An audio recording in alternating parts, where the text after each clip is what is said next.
చూడండి, ఇది వచ్చేసేసి మనకి 15 అడుగుల గణపతులు అండి.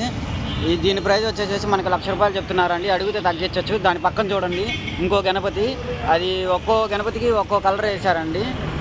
చూడండి, ఆ గణపతికి వచ్చేసేసి వేరే కలర్ వచ్చింది. దాని పక్కన ఉండేది ఏంటంటే నంది గణపతి అండి. అది వచ్చేసేసి మనకి 11 అడుగుల వరకు ఉంటుందండి. చూడండి, మనం దగ్గరికి వెళ్ళి చూపిస్తాం. ఇదైతే నైట్ టైం కావటం మూలాన మనకి కలర్ అనేది అంత బాగా కనిపించట్లేదండి. చూడండి, ఈ గణపతికి అయితే ఈ రంగు ఇచ్చారు. చూడండి, పక్క గణపతి కింద వచ్చేసేసి నంది అండి, మధ్యలో స్వామివారు, పైన వచ్చేసేసి విష్ణుమూర్తి. ఇంకా కలరింగ్ అనేది కంప్లీట్ అవ్వలేదండి. కలర్ కంప్లీట్ అయిన తర్వాత నేను మరో వీడియో చేస్తా. ఏంటంటే బయట డెమోకి బయట అనేది పెట్టారు, పాక బయట మొత్తం ఆయిల్ పెయింట్ మెటాలిక్ అయితే వచ్చిందని చెప్తున్నారండి. దీని ధర వచ్చేసేసి మనకి ₹35,000 చెప్తున్నారు. అడిగితే కనుక స్లైడ్ చేస్తారండి, రేట్ ఎంతో కొంత. అదండి సమాచారం. చూడండి, ఇది వచ్చేసేసి మనకి 16.5 అడుగుల గణపతులు అండి. దీని ధర వచ్చేసేసి మనకి ₹1,50,000 చెప్తున్నారండి.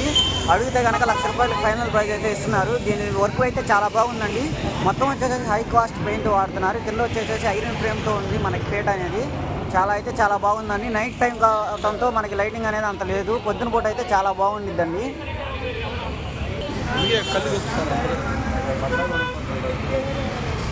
చూడండి, వీటికైతే కళ్ళు అనేది వేస్తున్నారు ఆర్టిస్టులు. ఇంకా పండగ ఒక 10 రోజులు ఉంది కదా, మొత్తానికి కలరింగ్ అయితే కంప్లీట్ చేస్తున్నారు. కళ్ళు, బొట్టు అవి మొత్తం వేస్తున్నారండి.